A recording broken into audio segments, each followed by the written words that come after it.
শান্তি 27 জুলাই 2024 সাকাৰ মহাবাক্যৰ সম্পূৰ্ণ সাৰ কথা। মৰমৰ সন্তানসকল, পিতাৰ সমান দয়াশীল আৰু কল্যাণকাৰী হোৱা। বুদ্ধিমান সেইজন যিয়ে নিজেও পুৰুষাৰ্থ কৰে আৰু আনকো কৰোৱায়। প্ৰশ্ন: তোমালোক সন্তানসকলে নিজৰ অধ্যয়নৰ দ্বাৰা কোনটো পৰীক্ষা কৰিব পাৰা? তোমালোকৰ পুৰুষাৰ্থ কি? উত্তৰ: অধ্যয়নৰ দ্বাৰা তোমালোকে পৰীক্ষা কৰিব পাৰা যে মই উত্তম ভূমিকা পালন কৰি আছোঁ নে মধ্যম অথবা কনিষ্ঠ। সকলোতকৈ উত্তম ভূমিকা তেওঁৰ বুলি কোৱা হ'ব যিয়ে আনকো উত্তম কৰি তোলে, অৰ্থাৎ সেৱা কৰি ব্ৰাহ্মণৰ বৃদ্ধি কৰে। তোমালোকৰ পুৰুষাৰ্থ হৈছে পুৰণি জোতা খুলি নতুন জোতা লোৱাৰ।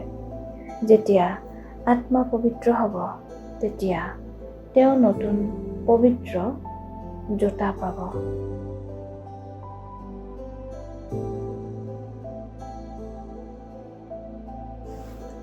ধাৰণাৰ বাবে মুখ্য সাৰ: 1.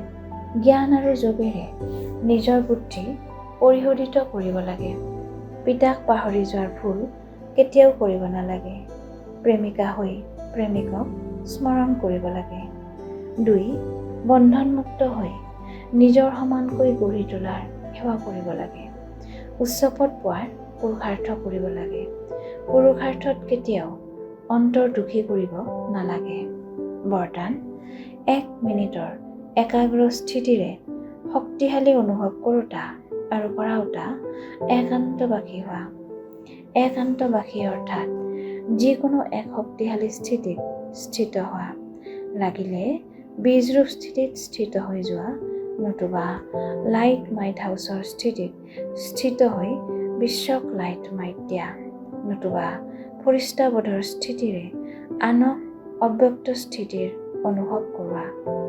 1 ছেকেণ্ড বা 1 মিনিটো যদি এইটো একাগ্ৰ স্থিতিত একাগ্ৰ হৈ স্থিত হৈ যোৱা, তেন্তে নিজক আৰু অন্য আত্মাসকলক বহুত উপকৃত কৰিব পাৰিবা।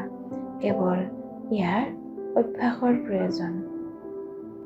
শ্লোগান: ব্ৰহ্মচাৰী তেওঁ যাৰ প্ৰতিটো সংকল্প প্ৰতিষাৰ বচনত পবিত্ৰতাৰ প্ৰকম্পন সমাহিত হৈ থাকে।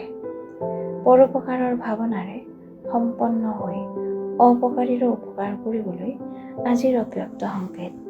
পিতা ব্ৰহ্মাই সন্তানসকলক মালিক কৰি তুলিলে আৰু নিজক সেৱাধাৰী ৰূপত ৰাখিলে। মালিকবোধৰ মানো দিলে, সম্ভ্ৰমো দিলে, নামো দিলে।